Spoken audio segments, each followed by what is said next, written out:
जाति जनगणना का मुद्दा विपक्ष ने सधे हुए तरीके से आगे बढ़ाया है। पिछले 2 वर्षों पहले नेता विपक्ष राहुल गांधी ने जाति जनगणना की मांग शुरू की। भाजपा और आरएसएस ने अप्रत्यक्ष रूप से जाति जनगणना का विरोध किया। हाल ही में आरएसएस ने कहने को तो जाति जनगणना का समर्थन किया था, लेकिन उसने समाज को जातियों में बंटने और नफरत बढ़ने की आशंका जताई थी। उसने कई किंतु परंतु लगाते हुए कहा था कि जाति जनगणना के आंकड़ों का इस्तेमाल चुनाव के लिए नहीं किया जाए। राहुल गांधी ने जब 2 साल पहले इस मांग को सार्वजनिक मंचों से उठाना शुरू किया तो बिहार में तत्कालीन महागठबंधन आरजेडी जेडीयू कांग्रेस सरकार के मुख्यमंत्री नीतीश कुमार ने जाति सर्वे करा डाला था और उस आधार पर आरक्षण की नई व्यवस्था लागू करने की घोषणा की थी। उसके बाद नीतीश ने पलटी मारी और भाजपा के साथ गठबंधन कर नए सिरे से सरकार बनाई। राहुल के बाद राष्ट्रव्यापी जाति जनगणना की मांग समाजवादी पार्टी और आरजेडी ने रखी। दरअसल 2024 में 240 सीटें जीतने वाली भाजपा बहुमत के लिए टीडीपी, जनता दल और लोक जनशक्ति पार्टी सहित अपने सहयोगियों पर निर्भर है। जाति जनगणना का भाजपा का समर्थन कर रही एलजेपी ने भी कहा कि जाति जनगणना होना चाहिए। इसी तरह एक देश एक चुनाव को लेकर एनडीए दलों की राय बटी हुई है। वक्फ बिल पर एनडीए दलों की राय अलग अलग है। इस तरह मोदी सरकार के लिए इन मुद्दों पर समर्थन हासिल करना आसान नहीं होगा। तो ओबीसी की बात, जनगणना की बात बहुत की जाती है। माननीय सभापति जी, जिसकी जात का पता नहीं वो गणना की बात करता है। बोलने का मन क्या था? स्पीकर सर, सर माइक नहीं है सर। एक मिनट, माइक यहाँ से नहीं जाता। स्पीकर सर, मैं नाम जो ले भी तो माइक आ जाएगा। स्पीकर सर, जो भी इस देश में दलितों की, आदिवासियों की, पिछड़ों की बात उठाता है, जो भी उनके लिए लड़ता है, उसको गाली खाना ही पड़ता है। और मैं ये सब गालियां खुशी से खाऊंगा, क्योंकि महाभारत की बात हुई तो महाभारत में अर्जुन को सिर्फ मच्छी की आंख दिख रही थी, उसी प्रकार मुझे सिर्फ मच्छी की आंख दिख रही है। जाति जनगणना हम करा के दिखाएंगे। खत्म। आपको जितनी गाली देनी है आप दीजिए, हम खुशी से लेंगे। धन्यवाद।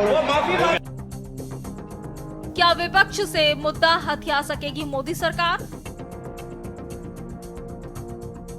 गृह मंत्री अमित शाह ने कुछ ऐसे संकेत दिए हैं, यही कि जाति जनगणना पर केंद्र सरकार बहुत जल्दी फैसला ले सकती है, जिससे लगता है कि सरकार इस संबंध में विचार कर रही है। वैसे इसके पहले भी गृह मंत्री अमित शाह ने लोकसभा चुनाव के दौरान बिहार और छत्तीसगढ़ की रैलियों में जाति जनगणना कराने से कभी इनकार नहीं किया था। भारतीय जनता पार्टी के तमाम अन्य नेता भी इस संबंध में जो बातें करते रहे हैं वो जाति जनगणना के समर्थन वाले ही रहे। बहरहाल अब केंद्रीय गृह मंत्री अमित शाह ने मंगलवार को घोषणा कर कि 2021 से लंबित जनगणना बहुत जल्दी शुरू होगी। यही नहीं, उन्होंने जाति जनगणना कराने के बारे में कहा कि इस संबंध में सरकार के फैसले को जनगणना की घोषणा के समय सार्वजनिक किया जाएगा। बता दें कि आखिरी बार देश में जनगणना 2011 में हुई थी। हालांकि सरकार जाति जनगणना कराकर विपक्ष को अचंभित कर सकती है, पर जाति जनगणना का क्रेडिट बीजेपी ले पाएगी इसमें संदेह है। जैन साथियों, भारतीय जनता पार्टी और संघ की मानसिकता का खुलासा करने के बाद आज पहली बार भागवत जी सफाई देने के लिए मैदान में उतरे हैं। बार बार हम लोग जनता के बीच में जा रहे हैं और कह रहे हैं कि भारत में बाबा साहब डॉक्टर भीमराव अंबेडकर जी का संविधान माना जाता है, लेकिन भाजपा में भागवत जी का संविधान माना जाता है। और भागवत जी का संविधान क्या कहता है? भागवत जी का संविधान कहता है देश में आरक्षण खत्म होना चाहिए। अमित शाह जी क्या कहते हैं? 50 साल तक देश में राज करेंगे, यानी कि चुनाव खत्म होगा। 400 सीट चाहिए, अरुण गोविल जी कहते हैं 400 सीट चाहिए, मोदी जी कहते हैं 400 सीट चाहिए, लल्लू सिंह जी कहते हैं, ज्योति मिर्धा कहती हैं, अनंत हेगड़े कहते हैं। क्यों? कहते हैं संविधान बदलना है इसलिए 4 सीट दे दो, 400 सीट दे दो। मेरे मुंह से 4 सीट निकल गया। हो सकता है हकीकत में आप यही कर दें, लेकिन 400 सीट क्यों मांगी जा रही है? क्योंकि संविधान बदलना है। संविधान बदल के आरक्षण खत्म करना है, वोट खत्म करना है, देश के लोकतंत्र को खत्म करना है। और ये बात मैं कोई ऐसे हवा में नहीं कह रहा हूं, प्रमाण है इसके। 50 साल किस फॉर्मूले के तहत राज करेंगे अमित शाह जी? क्योंकि चुनाव खत्म करना है।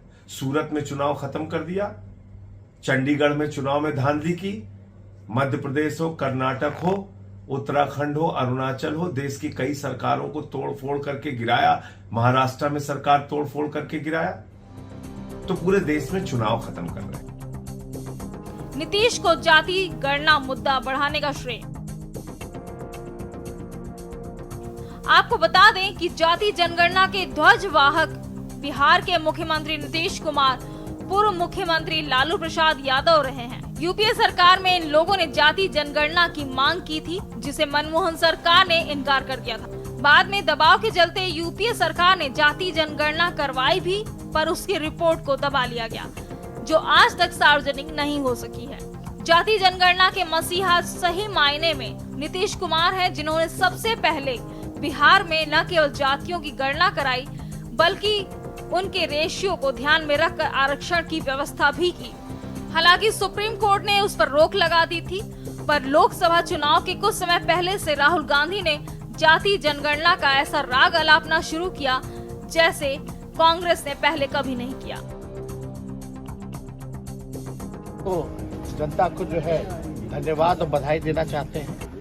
साथ ही साथ आदरणीय लालू प्रसाद जी और आदरणीय मुख्यमंत्री नीतीश कुमार जी को बधाई देना चाहते हैं। हम लोगों की शुरू से ही ये मांग रही है, सड़क से संसद तक हम लोगों ने संघर्ष किया था। जातीय जनगणना हम लोग चाहते थे, लेकिन बिहार में हम लोगों ने जाति आधारित गणना हम लोगों ने कराया है। और साइंटिफिक जो डेटा जो है, आर्थिक सामाजिक न्याय की जो लड़ाई लगातार हम लोगों ने जो लड़ी है, और चुनाव में भी यह हमेशा से हम लोगों का अहम मुद्दा रहा है, बेरोजगारी और जातीय जनगणना को लेकर के। आप सब लोग जानते हैं कि आज जारी किया गया है जो साइंटिफिक आंकड़ा कास्ट बेस्ड सर्वे का। हम लोगों ने कम समय में, सरकार बनने के बाद ही कम समय में हम लोगों ने जानकारी इकट्ठा भी की है, और आज ऐतिहासिक दिन पर जो है ऐतिहासिक काम जो है हम लोगों ने किया है, जारी भी किया है। और आप सब लोग जानते होंगे कि कितने बार जो है अड़चने, बाधाएं जो है पैदा करने की कोशिश की गई भाजपा द्वारा। और जब हम नेता विरोधी दल थे तभी सदन में हमने प्रस्ताव रखा था, और माननीय मुख्यमंत्री जी का बड़ापन था कि उस समय एक कमेटी, ऑल पार्टी कमेटी जो है, प्रधानमंत्री जी के पास हम लोग गए थे। हमने ही प्रस्ताव रखा था कि प्रधानमंत्री जी से मिला जाए। जब बातें आ रही थी कि देश में जो है पार्लियामेंट में सवाल उठा, तो उन्होंने मना कर दिया था सरकार ने, भारत सरकार की कराने से। तो हम लोग बेचैन होकर के भाई ये प्रस्ताव हमने रखा था बिहार विधानसभा में। और दूसरा ये प्रस्ताव रखा था कि प्रधानमंत्री जी अगर नकार देते हैं, मना कर देते हैं, तो बिहार सरकार जो है अपने बलबूते जो है ये चीज कराए। बता दें कि कांग्रेस ने सीडब्ल्यूसी में प्रस्ताव पारित कर ऐलान किया था कि केंद्र की सत्ता में आने पर वो देश भर में जातिगत जनगणना कराएगी। यही नहीं, लोकसभा चुनाव के मैनिफेस्टो में भी कांग्रेस की तरफ से ये वादा किया गया था कि सरकार बनी तो बिहार की ही तरह जातिगत जनगणना कराई जाएगी।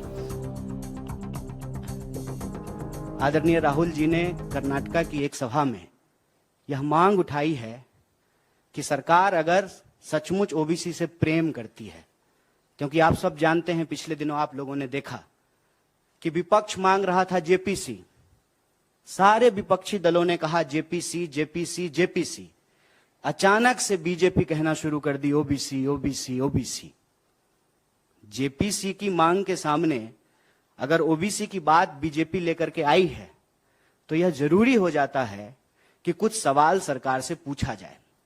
सबसे पहला सवाल यह है कि प्रधानमंत्री बड़े जोर शोर से कह रहे हैं कि डिजिटल इंडिया का दौर है, तो डिजिटल इंडिया में, डिजिटल दौर में सबसे जरूरी चीज है डेटा।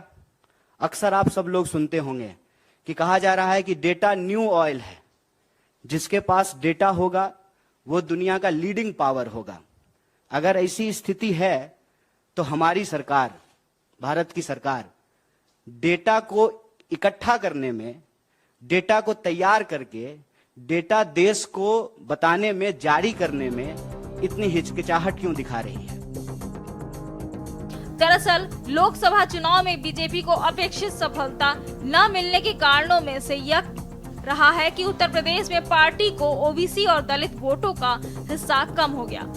2014 और 2019 के चुनाव में पार्टी को मिले भारी बहुमत के पीछे इन दोनों समुदायों के वोटों की बड़ी भूमिका रही है। संविधान बदलने के दुष्प्रचार ने पार्टी का बहुत नुकसान किया है। बीजेपी लगातार राहुल गांधी के इस हमले का मुंहतोड़ जवाब देने का आइडिया ढूंढ रही थी। अब लगता है कि जाति जनगणना खुद कराकर सरकार इसका क्रेडिट लेना चाहती है। स्पेशल डेस्क के न्यूज़ इंडिया।